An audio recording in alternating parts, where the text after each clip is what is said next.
Hello friends, good morning. कैसे हैं आप सब। आज से हम आप लोगों के लिए लेकर आए हैं कक्षा 10वीं की एमपी बोर्ड के लिए मैथ्स की क्लासेस। ये देखिए, मैथ्स की ये 10th क्लास की बुक है। इसमें से अभी ये मेरी डेमो क्लास है, इसलिए मैं अभी चैप्टर 3 से स्टार्ट कर रही हूँ। इसमें चैप्टर 3 है दो चर वाले रैखिक समीकरण युग्म। समीकरणों को आप चूँकि 10वीं कक्षा में आ चुके हैं तो बहुत अच्छे से भली भांति जानते होंगे, फिर भी मैं आपको बताती हूँ। इस चैप्टर में आपको दो चर वाले समीकरण मिलेंगे। दो चर अर्थात जिसमें दो चर ऐसे होंगे जिनकी वैल्यू बदलती रहेगी। इसमें एक एक्स चर रहेगा और वाई चर रहेगा। हम अपनी भाषा में कहें तो एक्स और वाई जो रहते हैं, जिनके मान बार बार बदलते रहते हैं, उनको हम चर कहते हैं। और जो कांस्टेंट वैल्यू रहती है, जिसका मान कभी नहीं बदलता, जैसे 35, 28, इनको अचर कहते हैं। तो ऐसे दो चरों में कुछ समीकरण दिए रहेंगे जिसमें हमें एक्स और वाई की वैल्यू निकालना रहेगा। तो आइए, हमने ये दो समीकरण लिए हैं, इनमें हम एक्स और वाई की वैल्यू निकालना सीखेंगे। इस चैप्टर में आपको 3 विधियाँ बताई गई हैं इस मान को निकालने के लिए, एक्स और वाई के मान को निकालने के लिए। मैं उन तीनों विधियों से आपको इन्हीं समीकरणों को सॉल्व करना सिखाऊंगी और उन तीनों से आपके आंसर एक जैसे आएंगे। आइए देखते हैं। पहली विधि है विलोपन, दूसरी है प्रतिस्थापन और तीसरी है वज्र गुणन। ठीक है, सबसे पहले हम करेंगे विलोपन से। ये हम दोनों समीकरण लेंगे। 5x + 3y = 35। ये समीकरण 1। 2x + 4y समीकरण 2। ठीक है, अब आपको क्या करना है, किसी भी एक चर का विलोप करना है। मतलब या तो दोनों समीकरण को x में बनाना है। विलोपन विधि से हम सॉल्व करना स्टार्ट करते हैं। विलोपन मतलब होता है एक किसी भी चर को विलोपित कर देना, अर्थात गायब कर देना। ये हमारी इच्छा के ऊपर निर्भर करता है कि हम x को गायब करना चाहते हैं या y को गायब करना चाहते हैं। जिस भी चर को हम गायब करना चाहते हैं उसके गुणांक का हमें दूसरे पूरे समीकरण में गुणा करना है। ठीक है, जैसे हम 5 का करना चाहते हैं तो इस पूरे समीकरण में 5 का गुणा होगा दूसरे में, और अगर 2 का करना चाहते हैं तो इस पूरे समीकरण में 2 का गुणा होगा।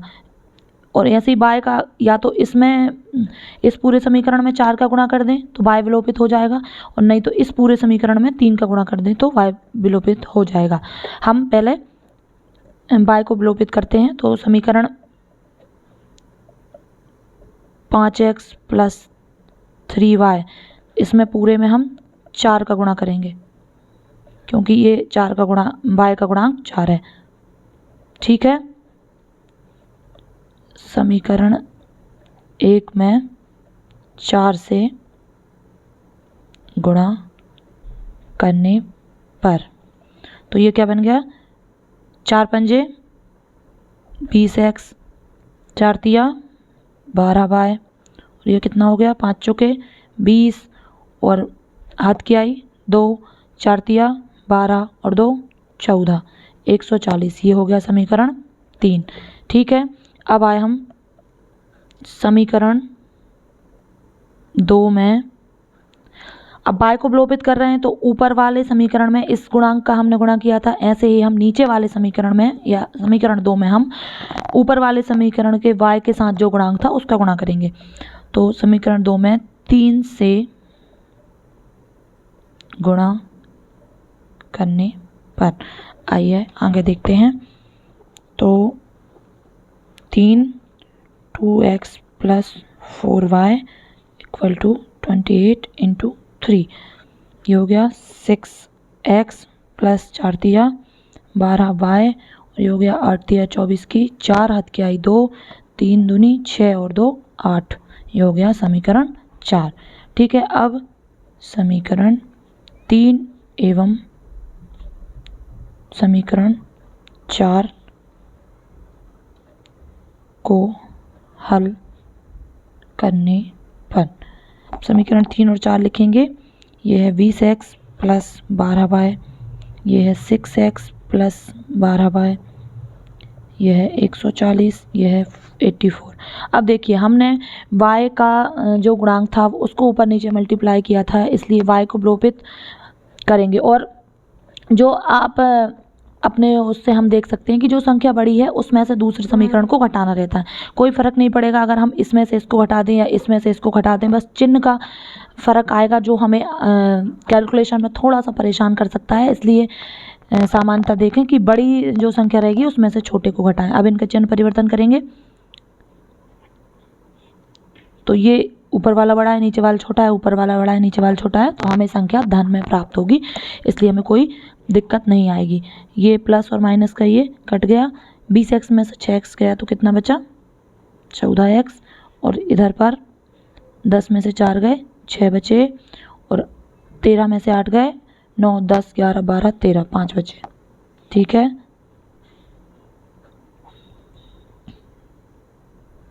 चौदह चौके 56 होता है। फिर भी हम छोटे से आपको एक बार बताते हैं,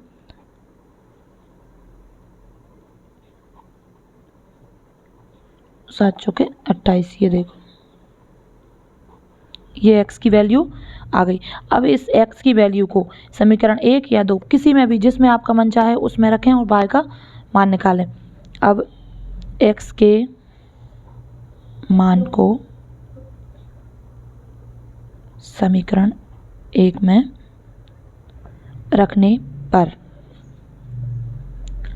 5x की जगह हमें 4 रखना है, प्लस 3y इक्वल टू 35, 5 चौके 20 plus 3y equal to 35, 3y 35 में से 20 जाएंगे तो 15 बचेगा, y equal to 3 5 15, y equal to 5, x equal to 4, y equal to 5। अब देखिए फ्रेंड्स, अगर हम चेक करना चाहें कि ये हमारा जो आंसर है वो सही आया या नहीं आया, कोई भी एक समीकरण लीजिए, 5x plus 3y equal to 35, x का मान हमारा 4 आया है, y का मान हमारा 5 आया है। दोनों तरफ x और y का मान रखो दोनों के, तो 5 गुणित 4 प्लस 3 गुणित 5 इक्वल टू 35 ही आना चाहिए। 5 चौके 20 प्लस 5 तिया 15, 35, ये 35, ये 35, आपका आंसर सही है। ठीक है, उम्मीद करती हूँ आपको विलोपन विधि बहुत अच्छे से समझ में आई होगी।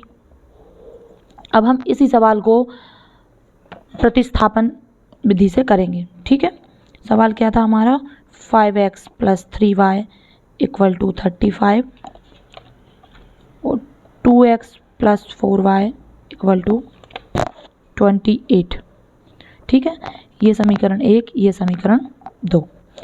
प्रतिस्थापन का मतलब क्या होता है, किसी भी एक समीकरण से किसी भी एक चर का मान लेकर दूसरे में उसको स्थापित करना, इसे हम बोलते हैं प्रतिस्थापन।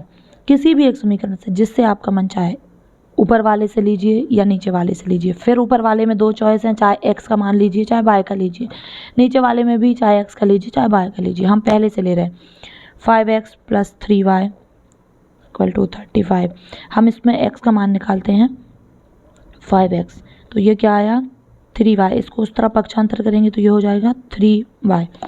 x का मान निकालेंगे 35 माइनस 3y अपॉन 5। ठीक है, अब ये x का मान जो है हम किसी भी समीकरण में रखेंगे। समीकरण 2 में समीकरण 1 से हमने मान निकाला, अब हम इसको किसी भी समीकरण में नहीं, समीकरण 2 में ही रखेंगे। समीकरण 2 में x का मान रखने पर 2 इंटू 3x माइनस 35 है वो 35 minus 3y upon 5 plus 4y equal to 28। अब आप जानते होंगे इसका ऐसे पक्षांतर होता है,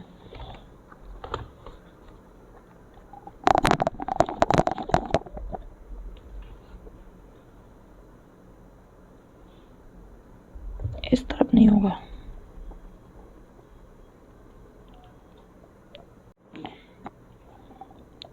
ये देखो इसका हमें एलसीएम लेना है, ये इधर गुणा और इधर गुणा, 35 दूनी 70, 3 दूनी 6 वाई, 5 20 वाई इक्वल टू 5 अट्ठे 40 की 100 नाथ की आई 4, 5 दूनी 10 और 4 14। अब हम अंक एक तरफ कर लेंगे। 20 वाई में से 6 वाई जाएगा तो कितना बचेगा, 14 वाई, 140 माइनस 70, 14 वाई और 140 में 70 जाएगा तो 70 ही बचेगा। 14 पंजे 70 होता है, ये आप सभी को पता है। तो ये देखिए फ्रेंड्स, इसमें भी हमारा x का मान,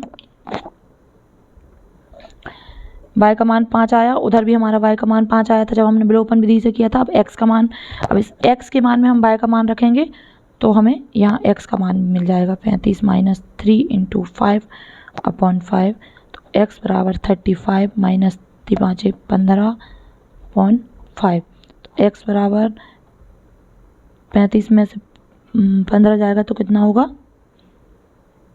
20/5, 5 चौके 20, x बराबर 4 और y बराबर 5। ठीक है, आई होप आप इतना समझ पाए होंगे। अब हम तीसरी विधि की ओर चलते हैं, वज्र गुणन।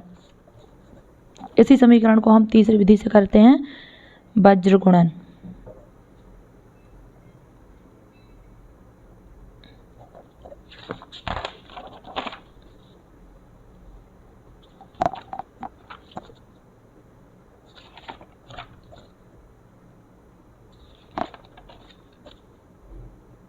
ये तीसरी विधि से हमने उसी समीकरण को सॉल्व कर रहे हैं। 5x + 3y = 35, 2x + 4y = 28। इस वज्र गुणन विधि में हमें इस समीकरण की इस रूप से तुलना करनी होगी, a1x + b1y = c1, a2x + b2y = c2। ये इन समीकरणों को कैसे, इनकी कौन कौन सी शर्तें होती हैं, कैसे इनको हल करते हैं, वो हम जब इस चैप्टर को डिस्क्राइब में पढ़ेंगे तब मैं आपको एक एक चीज़ अच्छे से सॉल्व करवाऊंगी। अभी क्योंकि हम एक समीकरण को 3 अलग अलग विधियों से सॉल्व कर रहे थे, तो इसलिए मैंने अभी आपको शॉर्ट में समझाया है, बाकी मैं आपको बहुत अच्छे से एक एक चीज़ इसकी क्लियर करवाऊंगी। अब देखिए, हमने मान इसकी तुलना करी, a1 b1 c1 a2 b2 c2, इनके मान निकाले। ये कैसे आता है ये सब भी मैं आपको बताऊँगी। इसका formula x upon v1 c2 minus v2 c1 equal to y upon c1 a2 minus c2 a1 equal to 1 upon a1 v2 minus a2 v1, इन सब में हम मान रखेंगे। तो ऐसे हमें x upon 56 equal to y upon 70 equal to 1 upon 14 प्राप्त होगा। तो पहले इसको और इसको बराबर लेके हम x का मान निकालेंगे, इसको और इसको बराबर लेके हम y का मान निकालेंगे।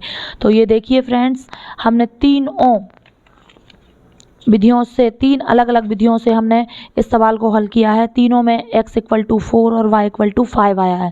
मैं सिर्फ आपको ये समझाना चाहती हूँ कि किसी भी मेथड से आप सवाल को हल करेंगे तो आंसर हमेशा एक ही आएगा, इसलिए चिंता करने की बात नहीं है कि आंसर अलग अलग आएगा, आंसर हमेशा एक ही आएगा।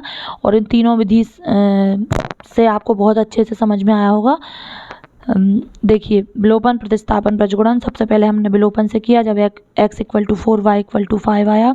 फिर हमने प्रतिस्थापन से किया जब भी x = 4 y = 5 आया। अब हमने वज्र गुणन से किया तब भी x = 4 y = 5 आया। उम्मीद है आप सबको बहुत अच्छे से समझ में आया होगा। अब कल से हम एक नया चैप्टर और एक नई शुरू करेंगे। एक तरफ से बहुत अच्छे से पूरी बुक को जो है हम 10th क्लास की मैथ्स की बुक पूरी बहुत अच्छे से यहाँ पर कंप्लीट करेंगे। अगर आपको वीडियो पसंद आए तो लाइक, शेयर, सब्सक्राइब ज़रूर कीजिएगा। Thank you.